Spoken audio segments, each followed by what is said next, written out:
बहुत दिनों से एक प्रश्न मेरे पास पड़ा था कि स्वामी जी आप कहते हो कि आपको गानों में बहुत कुछ सिखाया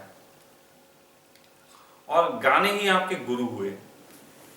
हम ये जानना चाहते हैं कि कौन सा ऐसा गाना है जो पूरे धर्म जगत को अच्छे से बयान करता हो और आपकी नज़र में उसकी परिभाषा क्या है। आप उसको अपने अर्थों में मुझे समझाएं कि वो गाना क्या कहना चाहता है। तो आज हम ये आपसे जानना चाहते हैं। तो जिन मित्र ने ये भेजा था उसका नाम तो मुझे नहीं इस समय याद है, लेकिन हाँ वो गाना मुझे कभी स्मृति से नहीं जाता जिस गाने को मैं आज आप लोगों को सुनाने जा रहा हूँ। इसको सुने, पूरे गाने को पहले आप अपने तरीके से चिंतन करें, फिर मैं अपना दृष्टिकोण उस पर रखूँगा और निश्चित ही धर्म जगत के इतिहास में इतनी सरलता से किसी ने वो पूरी बात नहीं कही जो इस गाने में कह दी गई। तो इसको सभी लोग सुनेंगे। हमें बस ये पता है वो बहुत ही खूबसूरत है। लिफाफे के लिए लेकिन पते की भी जरूरत है।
ये गाना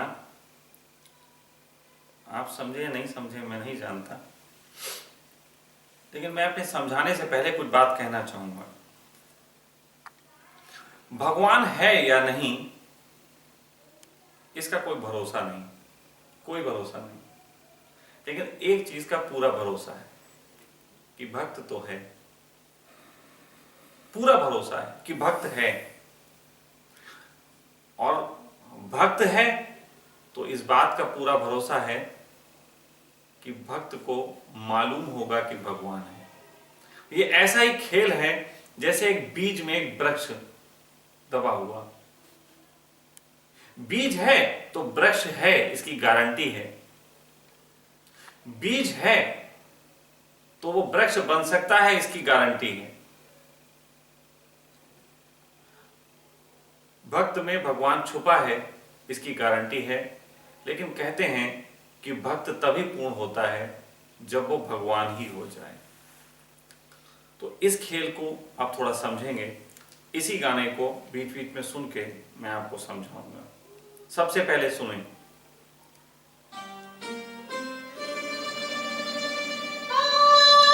हमें बस ये पता है वो बहुत ही खूबसूरत है। लिफाफे के लिए लेकिन पते की भी जरूरत है। निश्चित ही हमारे संस्कार कहें या हमारे अनुभव, आनंद कहें या परमानंद, लेकिन हर किसी को पता है कि वो बहुत खूबसूरत है। जिसकी तलाश में इंसान निकला है वो बहुत खूबसूरत है। वो खूबसूरती उसके विचारों में हो सकती है। दुखी से दुखी आदमी भी ये जानता है कि जीवन बहुत प्यारा है और उसका नहीं है, इसी कारण वो दुखी। तो इसमें एक भक्त की मनोदशा ऐसे समझो कि वो कह रहे हैं कि हमें ये पता है वो बहुत ही खूबसूरत है, लेकिन एक जगह से धर्म की शुरुआत होती है और वही उसकी अगली बात है कि हमें ये पता है वो बहुत ही खूबसूरत है, लेकिन लिफाफे के लिए पते की जरूरत है। वो जो पते की जरूरत है वहीं पे सभी धर्मों की खोज, उनके चाहने वालों की जो यात्रा है शुरुआत करती है। ये शुरुआत कि उस पे मुझे पता डालना है। वो खूबसूरत तो है लेकिन है कहाँ? मंदिर में है, मस्जिद में है, गुरुद्वारे में है, कि ध्यान में है, कि प्रेमी में है, कि बुद्ध की तरह घर छोड़ देने में है? वो है किस में? सारे लोगों के अंदर ये पते की मांग उठती है। पता खोजने वो निकलते हैं। पता खोजने के लिए वो किसी को गुरु बना लेते हैं, किसी धर्म से जुड़ जाते हैं, किसी मंदिर में पूजा पाठ शुरू कर देते हैं। लेकिन इतना ही काफी नहीं होता। जहां से भी वो साधक यात्रा शुरू करता है, उसके आगे के कुछ चरण हैं जिनसे उसे गुजरना पड़ता है। वो चरण सुने।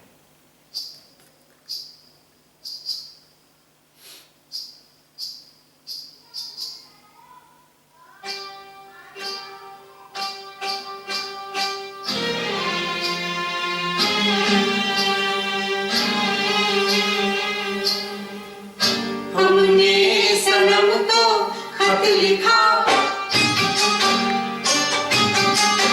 हमने सनम को खत लिखा, खत में लिखा ऐ दिलरुबा दिल की गली शहरे वफा। हमने सनम को खत लिखा, खत में लिखा।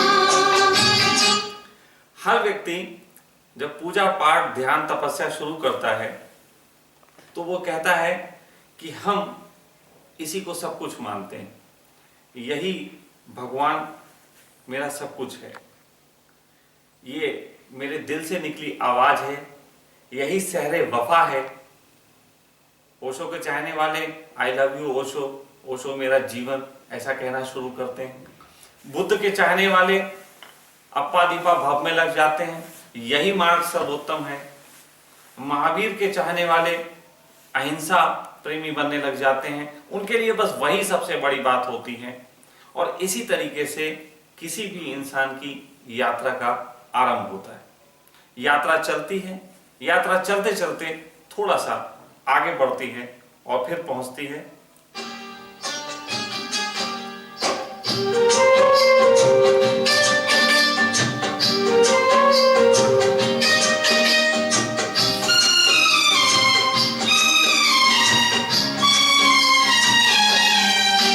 पहुँचे ये खत जाने कहाँ, जाने भले क्या दास्तां। पहुँचे ये खत जाने कहाँ, जाने भले क्या दास्तां। उस पर ये जो चीज है ना, शुरुआत तो आदमी कर देता है प्रेम की, ध्यान की, सब चीजों की, लेकिन एक चीज वो घबराता रहता है कि हमने जो ये खत लिखा है ना, ये कहाँ पहुंचेगा? क्या हम वो हो पाएंगे? परमात्मा को इसकी खबर मिलेगी कि नहीं मिलेगी? हर साधक को ये डर रहता है, हर साधक को ये डर रहता है कि सुबह शाम वो खत में अपनी बात लिखता है।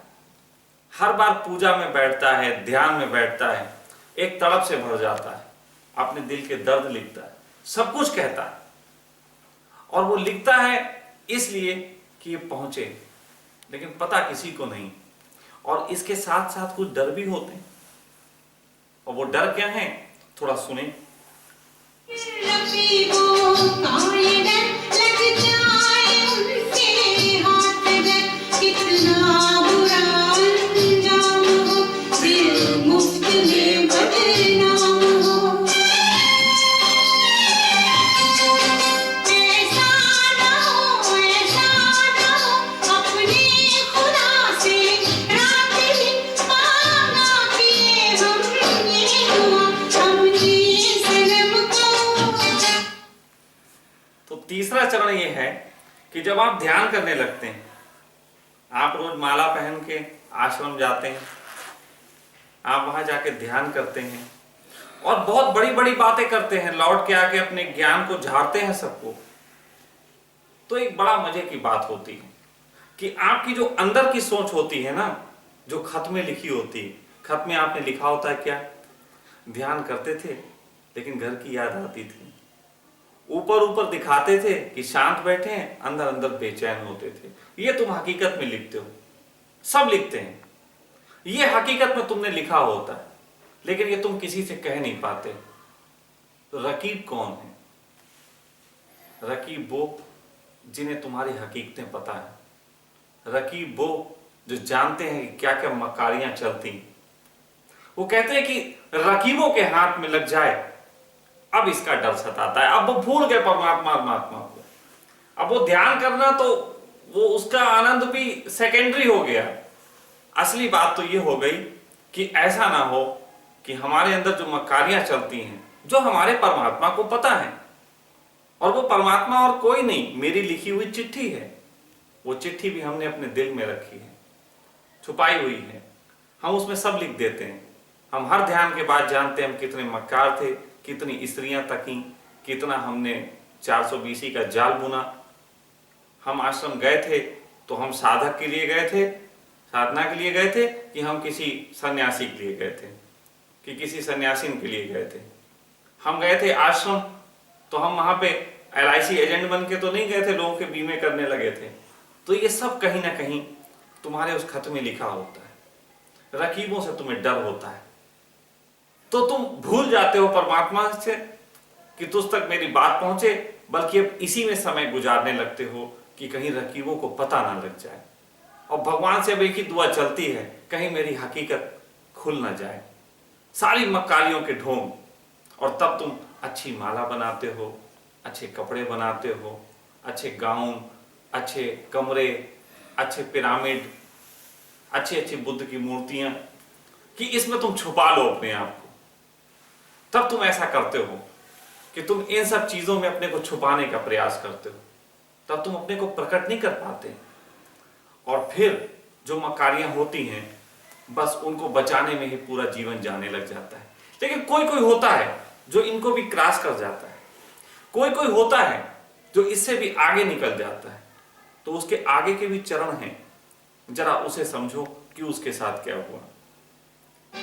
हमने सनम को खत लिखा, खत में लिखा है दिलरुबा दिल की गली शहरे वफा। हमने सनम को खत लिखा, खत में लिखा।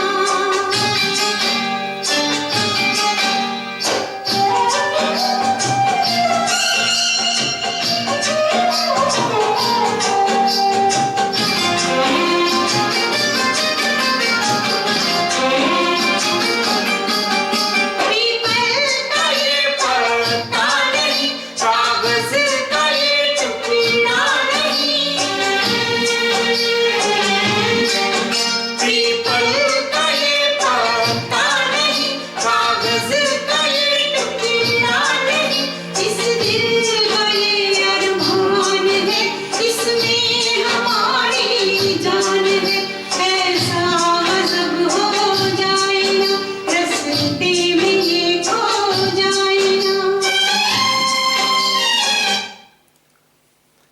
ये जो मकारियों से आगे कदम बढ़ा पाते हैं, दिखावों से जो आगे बढ़ पाते हैं, उन साधकों की स्थिति, उन साधकों की स्थिति है कि पीपल का ये पत्ता नहीं, कागज का ये टुकड़ा नहीं, इस दिल का ये अरमान है, इसमें हमारी जान है। जान लौट देते हैं वो इसमें।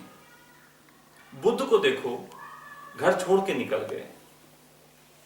अब जिंदगी कोई खेल नहीं बची थी, पीपल का पत्ता नहीं थी जो पत्नी और बच्चों के लिए खराब कर दी जाए, कागज का टुकड़ा भी नहीं थी। अब तो जान बसती थी इसमें कि जान लेना है कि सत्य क्या है।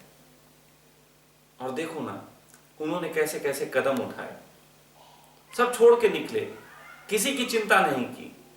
अब ये जो जिसको वो जिंदगी हम लोग कहते हैं, कोई बच्चे के लिए जी रहा, कोई पत्नी के लिए जी रहा, कोई व्यवसाय के लिए जी रहा, इसको उन्होंने जिंदगी नहीं कहा। उन्होंने कहा कि अब ये नहीं, अब ये जान है हमारी। और इस जान के लिए वो उनके अंदर जो प्यास थी वो होती है और निकल जाते हैं। बहुत कम उसमें लोग होते हैं जो निकलने के बाद उससे आगे का चरण जानते हैं। और उससे आगे का जो चरण है उसके बारे में इस गाने में कहा गया। हमने बड़ी ताकीद की, डाला इसे जब डाक में, ये डाक बाबू से कहा। हमने सनम को, हमने सनम हमने बड़ी ताकीद की, डाला इसे जब डाक में, ये डाक बाबू से कहा। ताकीद, मैं नहीं जानता ताकीद का उर्दू में तुम्हारे संसार में क्या मतलब होता है, मैं अपने ही मतलब लगाता हूं।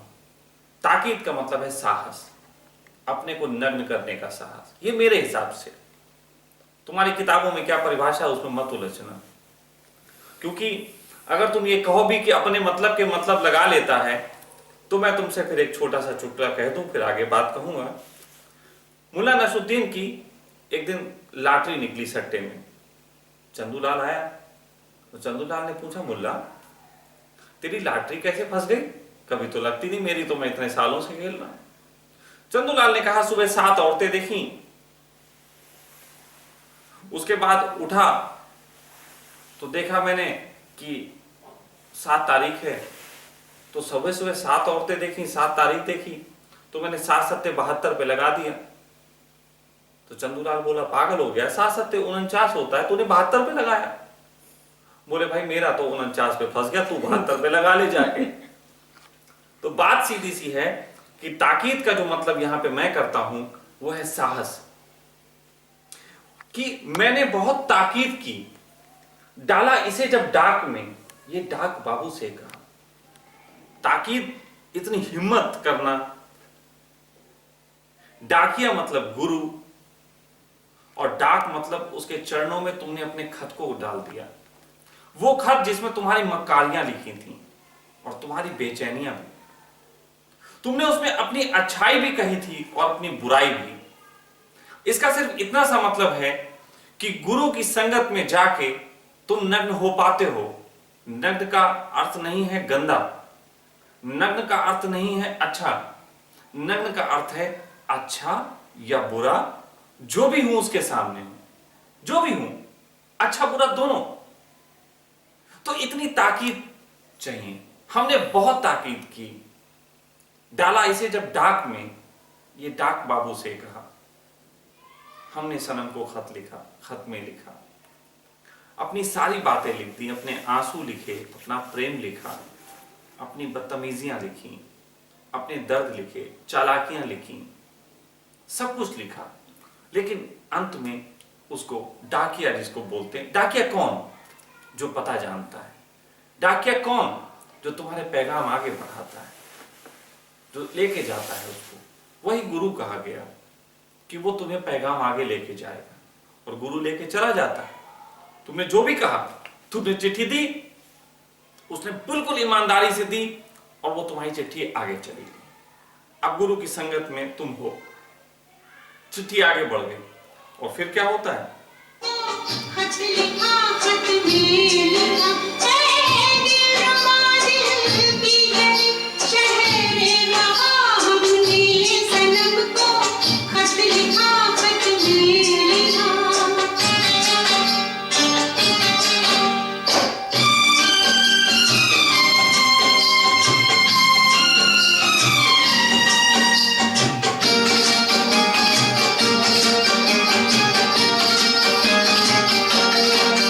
बरसों जवाबे यार का, देखा कि ये हम रास्ता।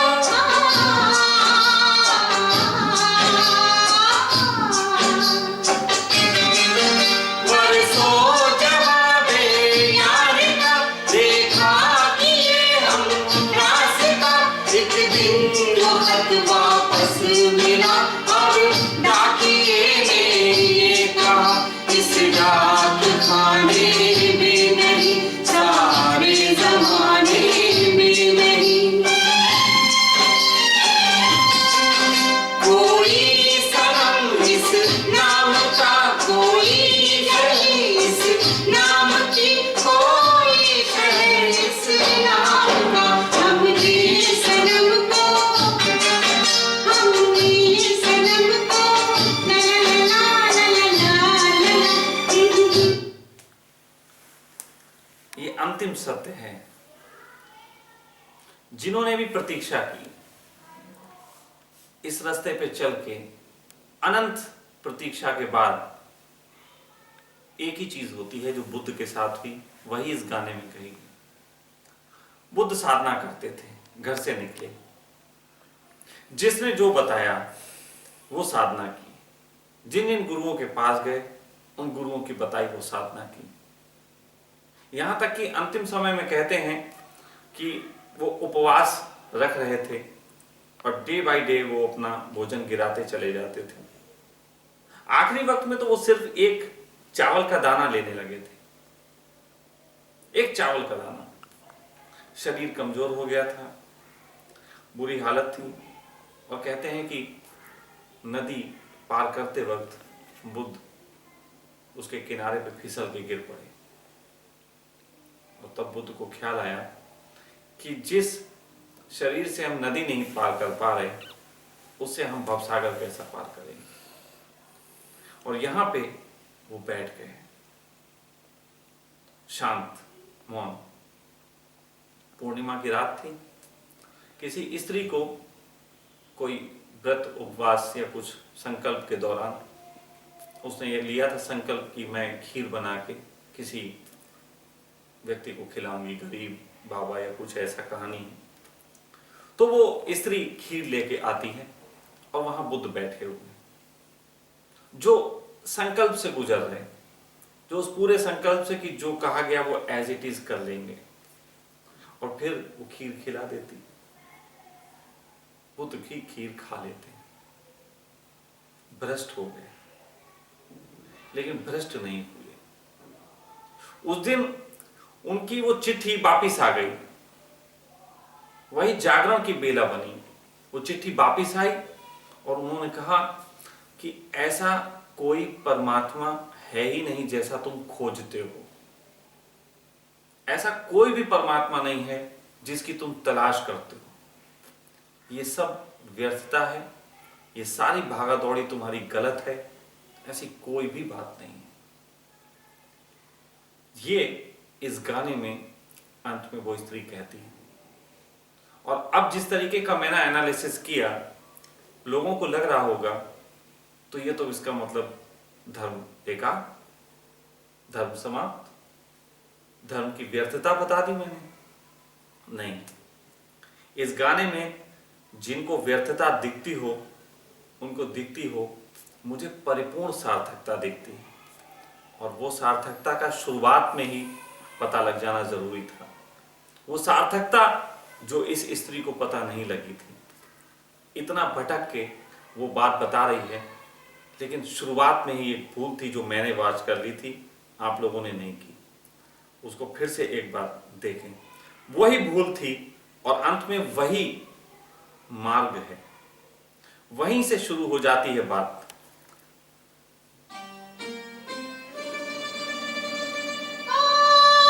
हमें बस ये पता है वो बहुत ही खूबसूरत है। लिफाफे के लिए लेकिन पते की भी जरूरत है। गौर करो कहां था। हमें बस ये पता है कि ये बहुत खूबसूरत है। जहां तक इसने ये बात कही है, कोई संदेह नहीं। परमात्मा के होने में, उसकी खूबसूरती में, उसकी दिव्यता में कोई भी संदेह नहीं है। ये बिल्कुल उस मासूम बच्चे की तरह है जो परमात्मा की अभी गोदी में ही बैठा हुआ है। लेकिन फिर वो एक कहती है, लिफाफे के लिए लेकिन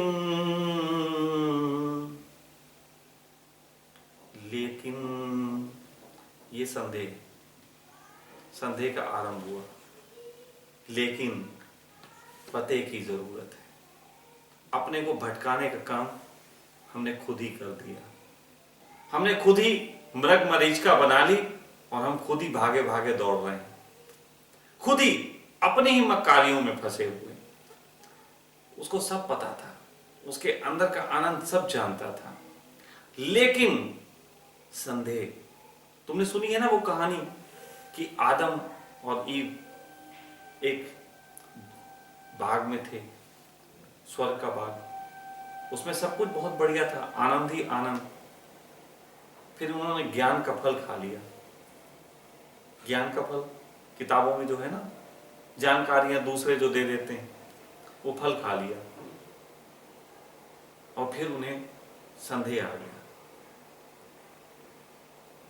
संदेह आ गया, उन्हें अपनी नग्नता दिखने लगी, वो कपड़े ओढ़ने लगे और कहते हैं कि उनको परमात्मा ने बाहर निकाल दिया।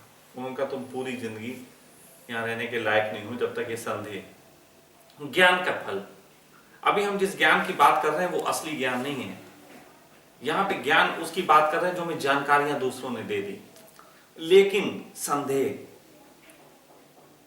तुमने क्या किया परमात्मा के साथ? तुमने अपने घर के एक हिस्से में मंदिर बनाया और साथ ही साथ तुमने अपने घर के बाकी सभी जगह को अमंदिर सिद्ध कर दिया। तुमने किसी एक को गुरु बनाया और तुमने परमात्मा के न जाने कितने रंगों का अस्वीकार शुरू कर दिया। यहां पे भूल हुई। मैं इसीलिए इस गाने के माध्यम से तुम्हें अंत तक की यात्रा दिखा के, ये एक साधक की अंतिम जर्नी तक कहां होती है, लेकिन फिर मेरा काम ये नहीं है। अगर मैं कहूंगा अंतिम जर्नी ऐसी होती है, अंत में पछतावा हाथ लगता है, तो तुम भूल में पड़ोगे। तुम भूल में पड़ोगे। कुछ लोग हैं जो भी शुरुआत किए होंगे, वो सोचेंगे कि हम जो हैं फिर ये सब ना करें। कोई ध्यान छोड़ देगा, कोई गुरु छोड़ देगा, कोई शास्त्र छोड़ देगा। नहीं, अगर छोड़ना है तो संदेह छोड़ो। ये संदेह छोड़ो कि वो नहीं है।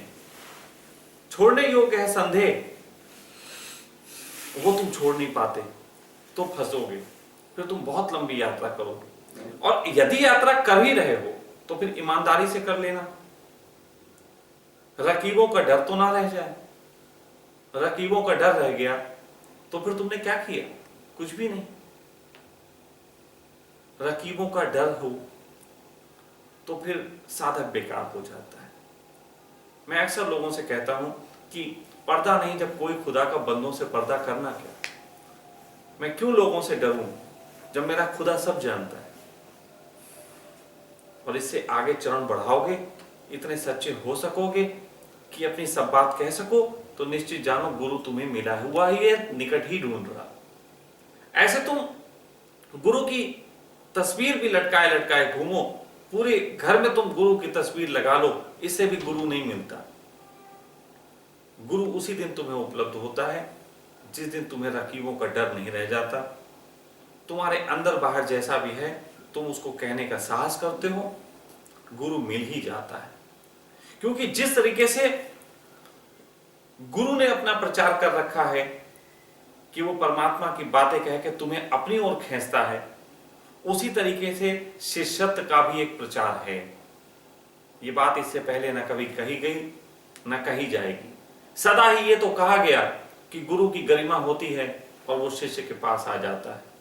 लेकिन मैं तुमसे कह रहा हूं, शिष्य की भी गरिमा होती है। गुरु उसी गरिमा को ढूंढ रहा होता है। अगर तुम गुरु को ढूंढ रहे हो और तुम सोचते हो गुरु तुम्हें नहीं ढूंढ रहा, तो निश्चित जानना कुछ भूल हो रही। प्यास दोनों की है। जौहरी वही अच्छा जिसके पास हीरे हों, हीरे निखार सके। हीरा वही अच्छा जिसे अच्छा एक जौहरी मिल जाए।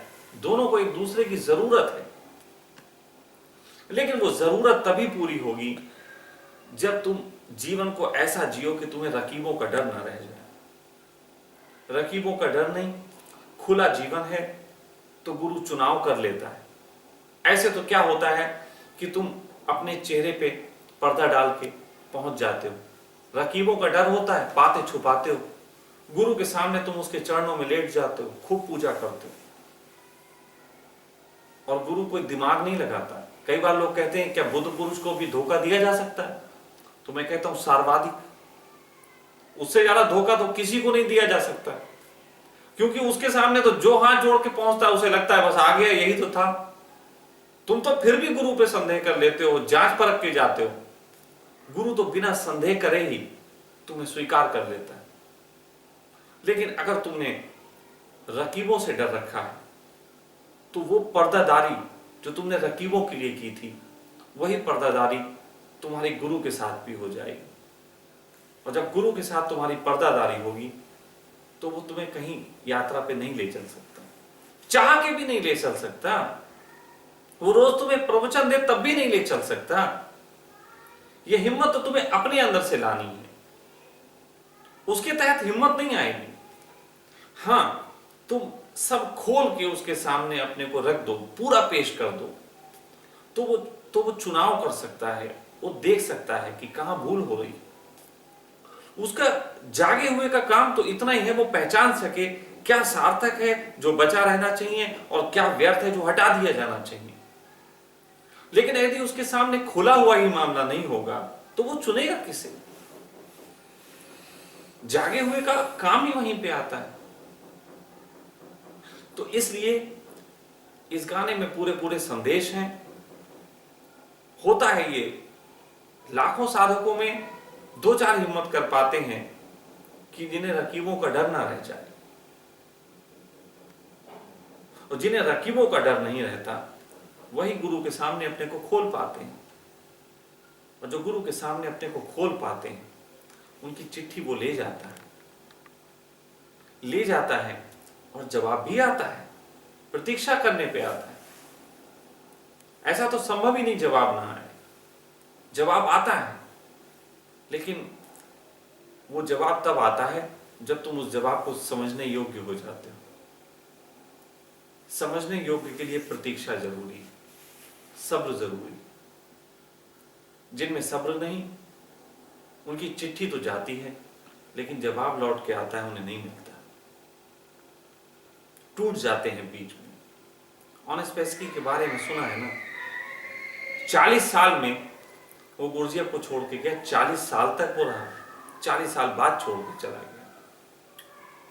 और कहते हैं कि अगर बस वहीं पे और सब्र कर ले जाता, हिलता नहीं, तो पूर्ण ही हो गया था, क्योंकि अंतिम परीक्षा ही थी। लेकिन हिल जाता है। तो जरूरत इस बात की है कि जब वो चिट्ठी तुम भेजो और गुरु एक्सेप्ट करे तुम्हारी उस चिट्ठी को, तो कम से कम वो प्रतीक्षा करनी चाहिए जब तुम उस चिट्ठी को पढ़ने योग्य हो जाओ। क्योंकि वो चिट्ठी आई, इस गाने में भी सुनो तो वो चिट्ठी आई। वो कहते हैं कोई गली नहीं इस नाम की, कोई इस तरीके का परमात्मा होता नहीं। लेकिन तब वो क्या कर रही है?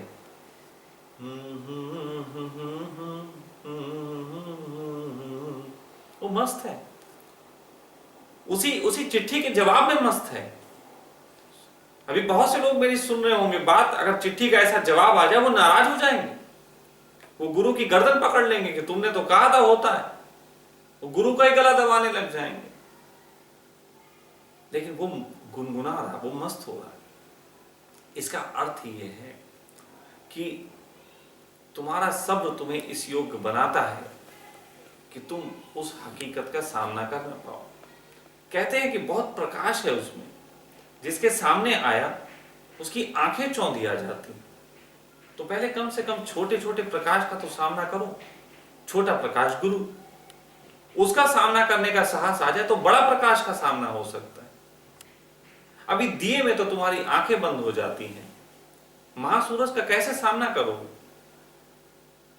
तो इसलिए जरूरी है कि तुम सबसे पहले अगर मान सको, अब हम स्टेप से चल रहे हैं, सबसे पहले यदि तुम मान सको तो तुम संदेह में मत पड़ना, सिर्फ इतना ही विश्वास रखना वो बहुत खूबसूरत है, और उस आनंद में डूबना। उसकी खूबसूरती ऐसी नहीं है जो किसी चित्र में समाएगी, उसकी खूबसूरती ऐसी नहीं है जो किसी ग्रंथ में कैद हो जाएगी। उसकी खूबसूरती तो सुबह निकलते सूरज से लेके, दोपहर में तुम्हारे बहते पसीने से लेकर और शाम को मिल रहे सुकून तक है। रात की नींद में भी वही है, भोर वही उठता है, दर्द उसी को होता है, आनंद भी वही लेता है, सब कुछ उसका। तुम उसे एक तस्वीर में कैद मत करना। मेरा एक दोस्त है अमृत गोयल, एक बार उसके घर में जागरण होने को था। वो जानता है मुझे कि मैं किस स्वभाव का हूं, फिर भी कहने लगा जागरण होने को है हमारे यहाँ, तो चलो यार तुम भी साथ में। मैंने कहा कहाँ ले जाता है पागल जागरण में, बेफालतू के काम। अरे उसने कहा चल यार हम लोग तो घूमने फिरने चल रहे हैं, तू क्यों परेशान है, चलते हैं संग में घूम के आते हैं। हमने कहा घूमना चलेगा, लेकिन रही जागरण की बात, तो यदि जागरण होगा तो मेरे लिए बिस्तर डलवा देना वहां पे, हम लेट के देखेंगे जागरण। ये जागने का काम तुम्हारा बैठे बैठे, हम तो लेट के जाग सकते हैं, हमें कोई जरूरत भी नहीं बैठ के जागने की। उसने कहा ठीक है तुम्हारे लिए बिस्तर डल जाएगा, और ऐसा हुआ। हम जागरण में गए, जागरण में गए तो वहां जाके पंडाल पे तो दुर्गा जागरण शुरू हुआ, मेरे लिए बिस्तर लगे हुए, 3-3 गद्दे, वो भी हम नीचे गद्दे पे सोते नहीं, तो 3-3 गद्दे, उस पे मोटी सी तकिया पीछे, हम तो शहंशाहों की तरह पैर फैला के बैठ गए। वो जागरण शुरू हुआ, पूजा हो गई, आगे माता की आरती भी शुरू हो गई, लोगों का चंदा भी शुरू हो गया। लेकिन उस दुर्गा जागरण का जो संचालक था उसको मैं थोड़ा अखर रहा था, और फिर उससे नहीं रहा गया। उसने अपनी विद्वानता दिखाई डाली, जितनी विद्वानता किताबों में लिखी हुई है उसने पूरी दिखा डाली। उसने कहा मुझसे भाई साहब आप बहुत अच्छे आदमी लग रहे हैं, देखने में तो बहुत सब भले से हैं, लेकिन एक थोड़ी सी आप भूल कर रहे हैं, आपके पैर माता की तरफ हैं, ये थोड़ा सा आप अच्छा नहीं कर रहे। तो मैंने कहा गलती हुई भाई, तुमने मुझे याद दिलाया। अब साथ साथ ये भी बता दो कि किस दिशा में तुम्हारी माता नहीं है, हम उसी दिशा में पैर कर लेते हैं। तो मुझे बता दो कि जिस दिशा में तुम्हारी माता ना हो तो हम उसी दिशा में पैर कर लें। वो कुछ नहीं कह सका, चुप हुआ और मैं लेटा रहा। फिर पूरा जागरण मैंने वैसे ही देखा, मस्ती के साथ देखा। ये कहने का अर्थ ये है कि परमात्मा चारों ओर है, तुम कहां चक्कर में पड़े, तुम कहां उसको कैद कर दिया मंदिर मस्जिदों में। निकालो बाहर उसको, और कम से कम मस्जिद वाले परमात्मा को ना निकाल सकते हो तो चलेगा। अरे तुम्हारे अंदर जो बैठ गया है ऐसा परमात्मा, जो किसी खास जगह तुम्हें नजर आता है, उसको तो कम से कम निकाल दो अपने अंदर से। मंदिर मस्जिद से निकालोगे तो लोग डंडा लेके दौड़ पड़ेंगे, लेकिन तुम्हारे अंदर से तुम निकाल लोगे, किसी को पता भी नहीं चलेगा। निकालो, और जिस दिन ये निकलता है फिर बड़ा मजा आता है। लेकिन यदि थोड़ी बहुत भूल हो जाए और तुम चल ही पड़ो, पते की तलाश में चल रहे हो, तो फिर एक काम करना, पूजा करो तो पूरे मन से करना, ध्यान करो तो ध्यान में डूबना। कबीर बड़ी अच्छी बात कहते हैं। कबीर कहते हैं, सुरति निरति से मेला करके अनहद नाथ जगावे।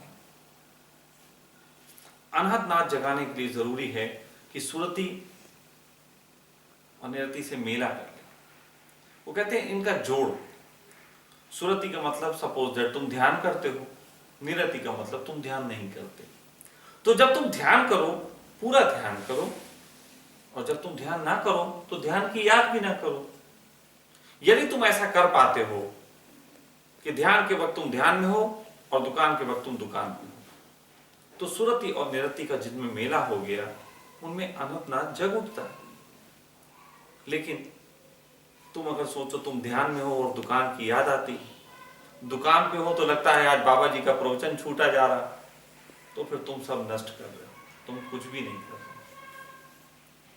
फिर उससे आगे कि जो भी करते हो, अगर ध्यान में भी हो तुम और तुम्हें मक्कारी आती है, तो इसको कहो, अपने साधक मित्रों से कहो, अपने गुरु से कहो, सबको कहो, ताकि वो इसका इलाज खोज सके।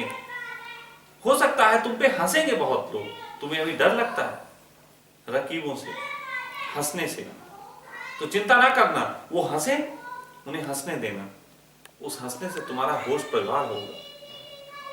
ये जो माला पहनना और दाढ़ी बढ़ाना ये धर्मों ने बनाया, बड़ा अच्छा, इससे मजाक होती। मैंने जब पहली बार माला पहनी, दाढ़ी बढ़ी, लाल कपड़े पहने, बड़ी मजाक उड़ी। लेकिन इस मजाक से हमें बल मिला, इस मजाक से हम ध्यान में पूरे हो पाए, जो करते थे उसमें पूरे हो पाए। तो इससे जो है आगे बढ़ना, घबराना नहीं रकीबों से। रकीब दुश्मन नहीं है, परमात्मा का ही वो रूप है जो तुम्हें परमात्मा के सही रूप तक पहुंचाने में मदद करते हैं। इसलिए रकीब भी चलेंगे, और रकीबों से यदि तुम लड़ते रहे तो बात कह ही चुका हूं, यदि रकीबों के सामने तुमने अपने को नग्न करने का साहस कर लिया, यदि तुम सड़क पर नंगा होने का साहस कर सके, तो प्रेमिका के साथ कमरे में क्या घबराओगे? प्रेमिका यानी गुरु। लेकिन अगर तुम सड़क पे भी नग्न होने का साहस नहीं कर सके, तो गुरु के सामने तो थोड़ा और मुश्किल मामला पड़ेगा। पूरा जो गाना था, इसने मुझे जो सिखाया वो मैंने आज आपके सामने रखा, और मुझे उम्मीद है कि बहुत ज्यादा संख्या में लोगों की साधना में एक रूपांतरण आएगा। इस विषय से मुझे ये बहुत उम्मीद है, और सच कहूं बहुत बोला हूं और बहुत लोगों के कहे पे और प्रश्न करने पे बोला हूं, लेकिन पहली बार ऐसा है कि मैं अपने दिल से बोला हूं। पहली बार ऐसा है कि मेरा जी किया है कि मैं इस पे बोलूं, पहली बार। बाकी सब बार चुनाव किया, इस बार तो मैंने अपनी आत्मा उड़ेल दी, क्योंकि इन्हीं चीजों ने मुझे सिखाया। जो मुझे सिखा सकता है मेरे जैसे अनपढ़ को, तो आप तो बहुत पढ़े लिखे हो। जो मेरे जैसे दुष्ट को सिखा सकता है, तो आप तो बहुत सज्जन हो। जो मेरे जैसे बदमाश आदमी को सुधार सकता है, तो आप सबने तो इतनी बदमाशियां भी नहीं की। तो पूरी उम्मीद है कि इससे बहुत लोगों के जीवन में एक नया रंग आएगा इस विषय पे।